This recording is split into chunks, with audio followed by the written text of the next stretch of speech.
안녕하세요. 우мен사입니다. 오늘의 사연은 여름 휴가차 남친 집에 놀러 갔다가 밭일만 죽도록 시키고 더위 먹고 절도 직전에 탈출했습니다. 란 내용으로 읽어드리겠습니다. 안녕하세요. 제가 최근에 남친과 헤어진 사연입니다. 남친 집에 놀러 갔었던 일인데 지금 생각해도 기가 막히네요. 제 남친은 5년 가까이 사귀었어요. 학교 다닐 때 하늘 같은 선배였는데요. 후배들한테 꽤 인기가 많았어요. 말도 잘하고 잘생기고 아무튼 잘나 보여서 내심 좋아하는 친구들이 많았는데 제가 적극적으로 대시해서 사귀게 되었어요. 오랫동안 사귀었어도 한 번도 남친 집에는 가본 적이 없었어요. 남친 어머니와는 전화 통화를 몇 번 한 적은 있었습니다. 저를 아예 며느리로 여기고 계시더군요. 남친에게서 말씀을 많이 들으신 듯 얼굴 보고 싶다고 놀러라고 여러 번 말씀하셨습니다. 그동안 남친 어머니께서 옥수수랑 감자랑 그리고 호박을 저희 집으로 박스채 여러 번 보내주시곤 했습니다. 한 번도 뵌 적은 없었는데 챙겨주시니 참 감사했습니다. 이번 여름 휴가 때는 어디로 갈지 고민하고 있었는데 남친이 갑자기 자기 집에서 여름 휴가를 보내자고 제안했어요. 남친 어머님이 자꾸 저를 보고 싶다고 데리고 오라고 성하셨는데 이번 기회에 인사도 드리고 놀다가 오자고 했습니다. 남친 집은 큰 시냇가를 사이에 둔 아주 경치 좋은 곳이라며 자꾸 가자고 보탰습니다. 입이 시어머니를 뵙는 거라서 조금 망설였지만 언젠가는 배워야 할 분이라서 여름 휴가 겸 해서 남친 집으로 가기로 했습니다. 남친 말로는 시골집이라도 새로 개량해서 지은 지 얼마 안 되어서 지내기엔 불편함이 없을 거라고 했습니다. 남친 어머님은 시골집에서 혼자 농사 지으시면서 살고 계신다고 했어요. 남친 아버님이 남친이 중학교 다닐 때에 오토바이 사고로 돌아가셨다고 했습니다. 남친 아버님이 돌아가신 뒤에 남친 어머님이 혼자서 농사지어서 남친과 남친 여동생을 키워오셨다고 했습니다. 남친은 고생을 많이 하셨던 남친 어머님에 대한 남다른 애틋한 감정이 있더군요. 3박 4일 정도 지내다 오자고 하면서 아마도 동네 경치가 무척 좋아서 더 있다가 오고 싶을 거라고 하더군요. 시원한 냇가에 몸도 담글 테니 수영복도 챙기라고 했습니다. 저는 태어나서 아직까지 한 번도 시골 체험을 해본 적이 없었던 터라 낭만적인 상상의 날개를 펼치며 남친 시골집으로 향했습니다. 남친 차를 타고 갔는데 읍내에 도착하더니 마트에서 장을 보자고 하더군요. 소고기와 삼겹살과 찌개용 돼지고기를 넉넉히 사고 과일도 샀습니다. 그런데 남친이 웬 막걸리와 사이다를 엄청 사쟁겼어요. 사이다는 남친 어머니가 막걸리와 섞어서 마시는 걸 좋아하셔서 산 거고 그 많은 막걸리는 동네 어르신 인사드릴 때 선물로 드리려고 산 거라고 했어요. 수박도 동네 어르신께 대접하려고 산 거라더군요. 아니 무슨 동네 어르신께 인사드리러 가는 것 같네 라고 생각했어요. 남친이 말하기를 시골은 도시와는 다르게 마을 단위라서 한 집에서 일어난 일은 순식간에 다 퍼진다고 하면서 틀림없이 우리가 오고 있다는 것을 모두 다 알고 있을 거라고 했습니다. 대부분 나이 드신 분이라서 한가족처럼 지내니까 어른들 만나면 인사도 공손히 잘하고 옷도 단정히 입어야 말이 안 나온다고 하더군요. 사실 시원한 민소매 린넨 브라우스에 시원한 통 반바지를 입고 나왔는데 남친이 그 옷차림으로 자기 시골집에 가면 좋지 않은 소문이 날 수 있다고 했습니다. 저는 그냥 여름 휴가 가는 기분 좀 내려고 했는데 마치 선보러 가는 입장이 돼버린 것 같아서 떨떠름하더군요. 남친 어머니를 뵈러 가는 것 뿐이었는데 왜 이렇게 시작부터 주문하는 것이 많은지 조금 짜증나려고 했습니다. 그렇지만 남친이 하자는 대로 했습니다. 보수적인 시골 마을에 민소매와 반바지 차림은 충분히 말 나올 소지가 있겠다 싶었어요. 꽤나 깊숙이 들어갔는데 정말 경치가 수려하고 그림 같은 풍경들이 펼쳐지더군요. 도시에서는 볼 수 없는 낭만적인 전경이라서 살짝 설레기까지 했습니다.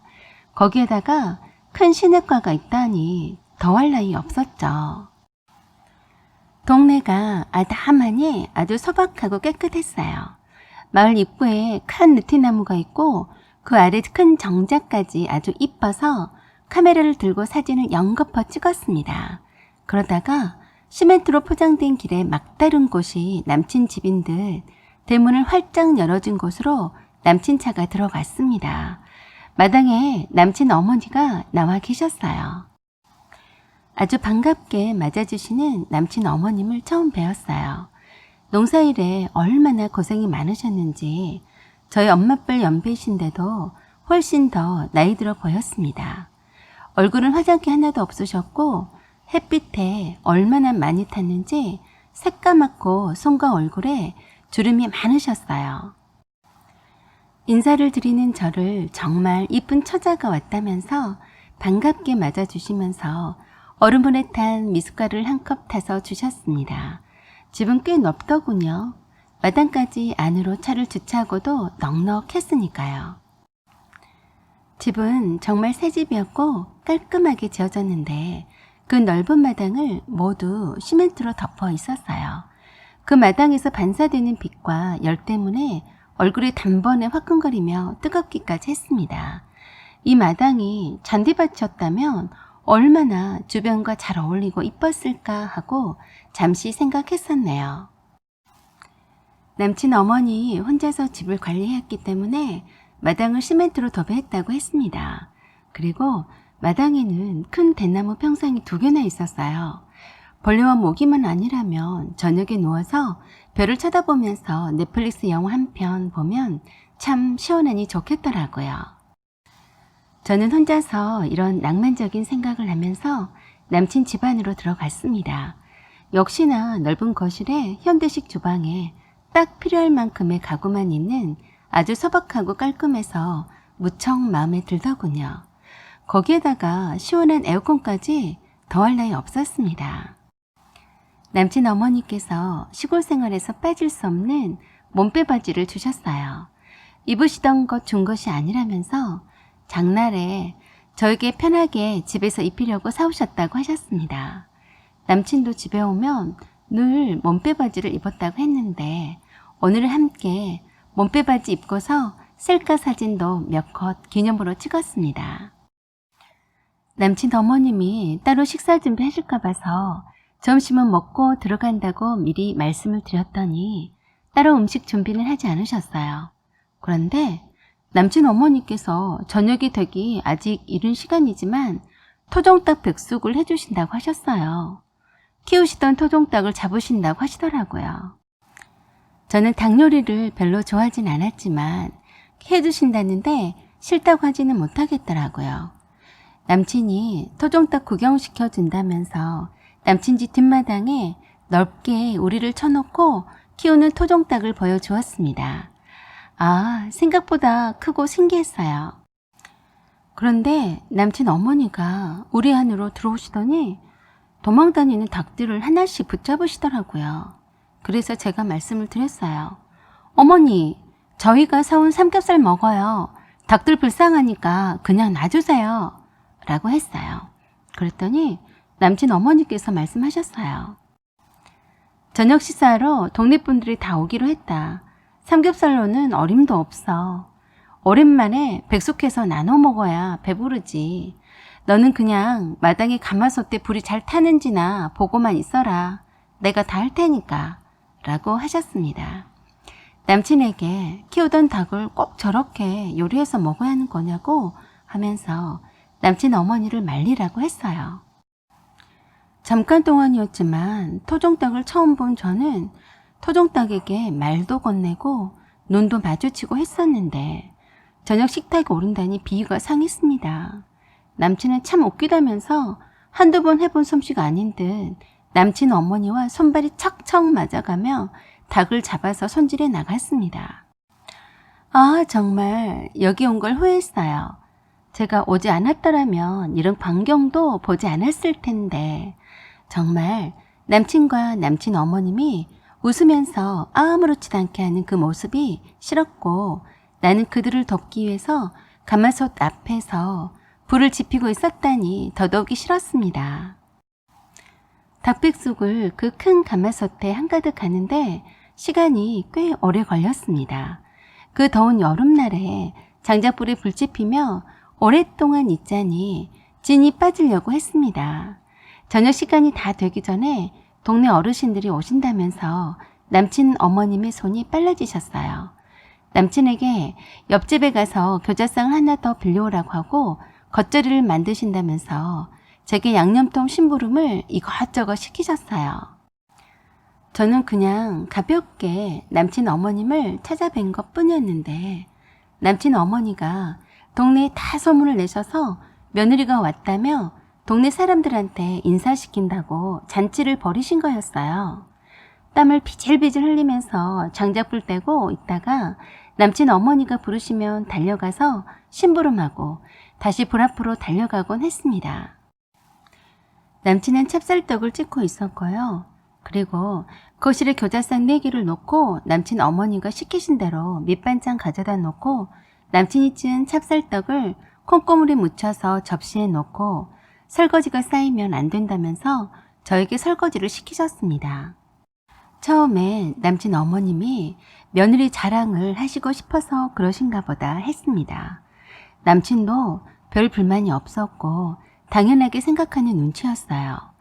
이곳의 문화가 그런가 보다 하고 생각했는데, 제가 처음으로 남친 어머니를 뵈러 온 건데 이건 좀 아니지 않나 싶었어요. 남친이나 남친 어머니는 여기에 처음 온 저보다도 동네 사람들에게 더 신경 쓰는 것 같았습니다. 거실에도 자리가 부족해서 평상과 마당 바닥에 자리를 깔고 온 동네 분들이 다 오셔서 백숙을 드셨어요. 막상 상을 다 차리고 나니 남친 어머니는 동네 분들과 막걸리 한잔 하시면서 자리에서 한 번도 일어나지 않으셨습니다. 남친과 제가 이리저리 뛰어다니면서 밤늦도록 시중을 들었습니다.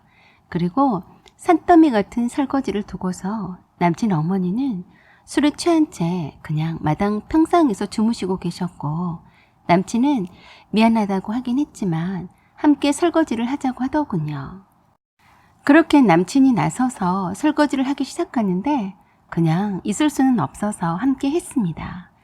이게 웬 고생인지 모르겠더라고요. 남친과 함께 설거지와 뒷정리까지 끝내니 자정을 넘겼습니다. 그리고 너무 피곤해서 잠에 빠져들었습니다. 그 다음날 아침에 한참 맛있게 자고 있는 저를 남친 어머님이 깨웠어요. 젠즉 날이 밝아졌는데 곤히 자고 있어서 이제 깨우신다면서 날이 더 뜨거워지기 전에 상추와 고추 뜯으러 가자고 했습니다. 시각을 보니 아침 7시였어요. 그렇잖아도 곤히 잠이 들었다가 새벽에 개 짖는 소리와 고양이가 싸우는 울음소리 때문에 살짝 잠을 설쳤다가 자는 터라 한참 맛있게 자고 있었던 참이었습니다. 남친 어머니는 제가 고온히 자고 있어서 한참 동안이나 깨우지 않았다고 하시면서 날이 밝았으니 일어나서 밭에 함께 나가자고 하셨습니다. 고추도 지금 따지 않으면 안 된다면서 온 김에 한가득 따서 저희 집에 가져가라고 하셨어요. 몸이 천근만근처럼 너무 무거워서 더 자고 싶은 마음이 꿀떡 같았지만 남친 어머니가 저리 말씀하시는데 마다하지 못했습니다. 선크림을 바르고 챙이 큰 모자를 쓰고 남친 어머니를 따라 나섰어요. 남친은 그때까지도 자고 있는 듯 기척이 없었고요. 큰 바구리를 들고 앞장서시는 남친 어머니를 따라서 한참을 갔더니 남친 어머니가 말씀하신 밭이 나왔습니다. 곧바로 먼저 상추를 따라고 하시고는 바쁘게 고추를 따셨어요.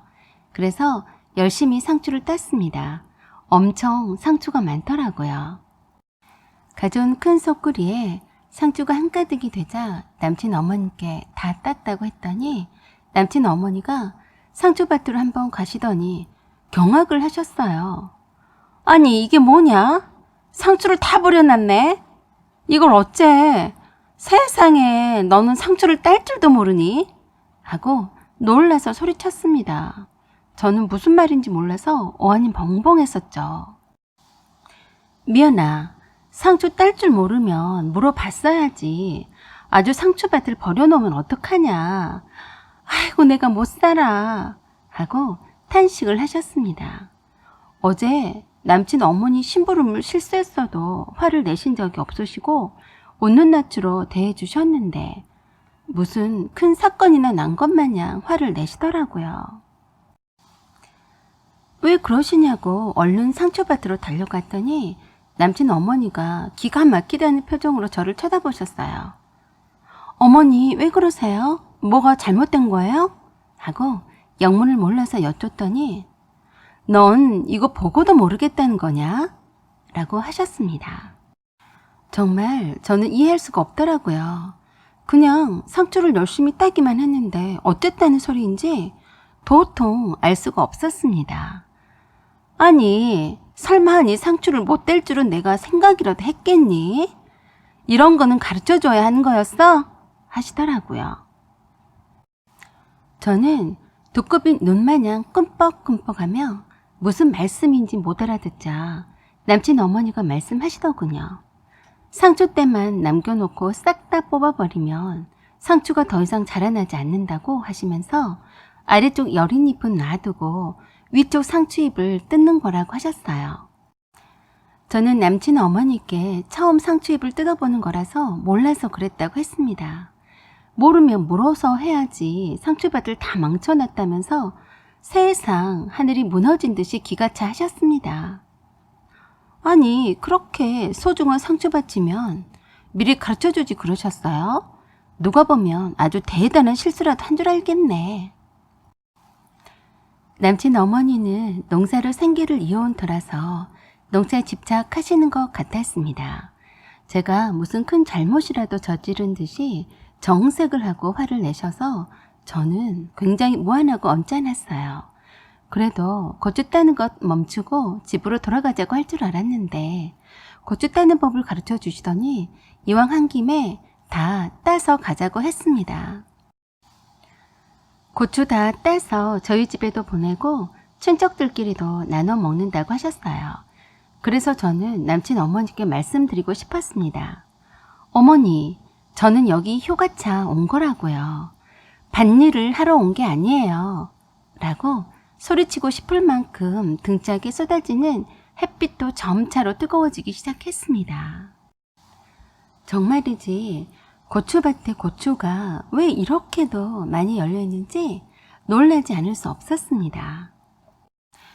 따도 그 넓은 고추밭에 고추를 다 딸 수 없는 노릇이었는데 남친 어머니는 그만둘 생각을 하지 않으셨어요. 때마침 남친이 어디냐고 전화 왔어요. 그래서 고추밭에 있으니까 얼음을 가지고 오라고 했습니다. 남친이 금방 고추밭으로 찾아왔어요. 얼음물을 마시니까 좀 살 것 같았습니다. 얼굴이 벌개진 모습을 보더니 남친 어머니에게 그만 가자고 더위 먹겠다고 했는데 이왕 한 김에 더 하다 가신다면서 힘들면 먼저 내려가라고 하셨어요. 남친도 어머니를 두고 그냥 갈 수가 없어서 난처한 표정이었어요. 그래도 저에게는 내려가라고 하더군요. 아침도 안 먹었으니 아침 겸 점심 준비하라는 핑계를 대는 눈치였어요. 저는 뭘 하든지 그 고추밭에서 떠나고 싶은 마음뿐이었습니다. 적당히 먹을 것만 따면 되는 것을 남친 어머니는 유독 그날 고추를 다 따고야 말겠다는 표정이었어요. 터덜터덜 고추밭에서 열먹은 얼굴로 내려오면서 황금 같은 여름 휴가를 이렇게 밭에서 고추 따면서 보내다니 참 그렇더군요. 에어컨 켜고 시원한 바람 쐬니까 좀 살 것 같았습니다. 남친 어머니도 참 대단하시다 생각했습니다. 잠깐 동안인데도 고추 따는 일이 이렇게 힘든데 어떻게 그 많은 세월을 혼자서 농사 지으면서 자식을 키우셨나 싶었어요. 따온 상추를 씻고 삼겹살을 구웠어요. 상차려 놓고 한참을 기다렸더니 그때서야 고추 따던 일을 그만두고 남친과 남친 어머니가 오셔서 식사를 하셨습니다. 식사를 끝마치자마자 바로 밭에 물을 대줘야 한다면서 남친과 남친 어머니가 밭으로 다시 나가셨어요. 저는 그 사이에 밥상도 치우고 남친 집 청소도 하면서 상추를 다듬고 있었어요. 한참 만에 땀이 범벅이 되어서 돌아온 남친은 샤워한다고 욕실로 들어갔는데 이웃집 아저씨 한 분이 오셔서 상추밭에 누가 그렇게 볼썽 사납게 싹쓸이 해버렸냐고 말씀하셨어요. 그랬더니 남친 어머니가 다시 생각난 듯이 성질내면 내뱉듯이 말씀하셨어요. 아니, 세상에 우리 며느리가 상추밭을 그 모양을 만들었지 뭐예요? 내가 하도 기가 막혀서 그렇지 않아도 며느리한테 한 소리 했네요. 살다가 그런 경우는 처음 봤네요. 하시면서 어쩔 줄 몰라하는 저를 앞에 두고 이러쿵 저러쿵 하시더군요. 저는 그냥 어색한 웃음만 지으면서 자꾸 죄송하다고만 했습니다. 그리고 속으로 말했어요. 전 이 집 며느리 아직 아니거든요. 상당히 우리 며느리란 말이 거슬렸어요. 어제부터 누적되어 피로가 싹 다 밀려오면서 자리에 눕고 싶었는데 아니 글쎄 또 중천에 뜬 해가 많이 졌다면서 깻잎 뜯으러 가자고 보채셨어요. 깻잎이 흐드러지게 많으니 깻잎 따서 김치에 담아 먹자고 하셨어요. 저희들이 온 김에 많이 담아서 이웃과 나눠도 먹고 저희 집에도 가져가라고 하시더군요. 남친 어머니는 쉬실 생각을 하시지 않았습니다. 남친이 그만 좀 쉬자고 했는데도 막무가내로 가자고 하시더라고요. 저는 오후가 되니 너무 피로가 누적되어서 한숨을 푹 자고 나면 개운하겠는데 쉴 틈을 주지 않더군요. 남친은 밭에 물 대느라고 고생했으니 쉬고 있고 저랑 함께 가서 깻잎 열심히 따면 오늘 안으로 깻잎김치 담아 먹을 수 있다면서 서두르라고 다그쳤습니다. 남친은 몇 번 만류해보다가 안 되니까 에어컨 바람 앞에서 낮잠을 자러 들어가 버렸습니다. 남친 어머니는 어디서 구했는지 큰 박스를 2개씩이나 구해서 깻잎 따러 갈 준비를 하고 저에게 가자고 했습니다. 그렇게 말씀하시니 피곤해서 좀 쉬어야겠다는 말을 못하겠더군요. 일단 따라 나섰습니다. 몸은 천근만근인데 남친 어머니는 나이도 드신 분이 어디서 그런 기운이 솟는지 사뿐사뿐히 잘 걸어가시더라고요. 오전에 갔었던 고추밭 옆에 깻잎밭이 있었습니다. 상당히 넓어 보였어요. 이걸 전부 따야 한다니 머리가 어지러워졌습니다. 남친 어머니는 저를 등지고 열심히 따고 계시더라고요. 이게 무슨 경우인지 내가 왜 이러고 있는지 좀 눈물이 나려고 하더라고요. 한낮이 지났다 해도 떼약볕이 따가운데 벌겋게 더위 먹어가면서 내가 지금 무슨 짓을 하고 있는지 한심했습니다.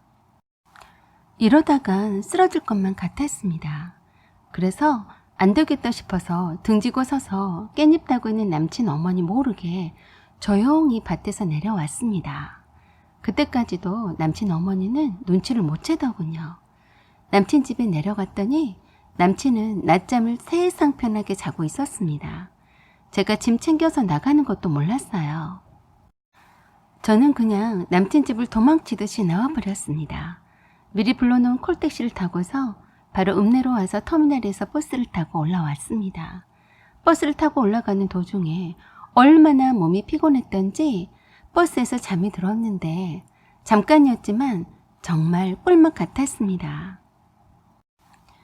그 사이 남친한테서 여러 통의 전화가 왔더군요. 제가 문자를 보냈습니다. 덕분에 여름 휴가를 개고생하면서 잘 보냈다. 네 어머니께는 상추 잘 따고 일 잘하는 며느리 얻으시라고 전해드려라. 그런 후에 저는 남친의 연락에 전혀 답장을 하지 않았습니다. 여러 말로 진을 빼기도 싫었어요. 저를 배려하지 못한 남친과는 미래를 함께할 수 없음을 깨달았기 때문이죠. 사연은 여기까지입니다. 여러분의 생각과 의견을 댓글로 남겨주세요. 구독과 좋아요 그리고 알림 설정 부탁드립니다. 여기까지 시청해 주셔서 감사드립니다. 항상 좋은 날 되세요.